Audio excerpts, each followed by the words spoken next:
ఒక చిన్న తలంపును జ్ఞాపకం చేయాలని ఆశపడుతూ ఉన్నాను. ఆయన మహిమ కలిగిన దేవుడు, ఆయన నామము మహిమ కలిగినది. మహిమ కలిగినటువంటి ఆ దేవునికి మహిమ చెల్లించడం కాదట, తగిన మహిమను చెల్లించడం అనేది చాలా ప్రాముఖ్యమైనది.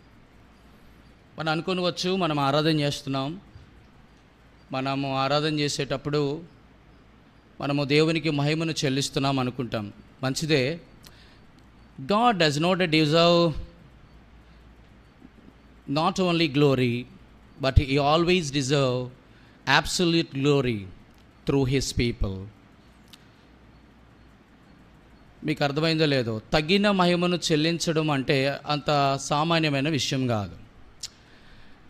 మహిమ, గ్లోరీ అనేటువంటి ఈ మాటలో ఒక వ్యక్తి దేవునికి మహిమ చెల్లించాలంటే, ఆయనను ఆరాధించాలంటే అట్లీస్ట్ ఒక R ఒక 3 జ్ఞాపకం చేస్తాను.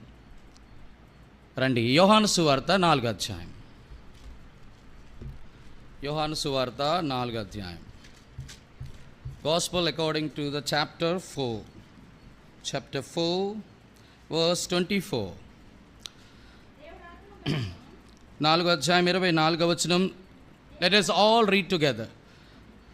24వ వచనం. దేవుడు ఆత్మ గనుక ఆయన ఆరాధించువారు ఆత్మతో సత్యముతో ఆరాధించేవారు. In this verse I can quote at least 3 important R's. కనీసము 3 R'లను మనం చూస్తాం. ఏమిటి ఈ 3 R'లు? నెంబర్ 1, దేవుడు ఆత్మ గనుక ఆయనను ఆరాధించువారు ఆత్మతో సత్యముతో ఆరాధించటం. Number first R.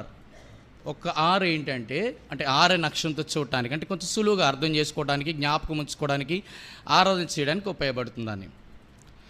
దేవుడు ఆత్మ గనుక, and this is called a revolution. ప్రత్యక్షత లేని దగ్గర దేవుణ్ణి మనం ఆరాధించలేం. ఎందుకు అనంటే, దేవుని యొక్క నామమునకు తగిన మహిమ, అబ్సల్యూట్ గ్లోరీ కుడ్ బి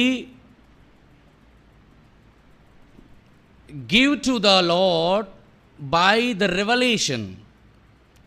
మీరు అనొచ్చు, ప్రత్యక్షత అనేది మానవుడు సంపాదించుకుంటే చేయలేడు. I repeat once again.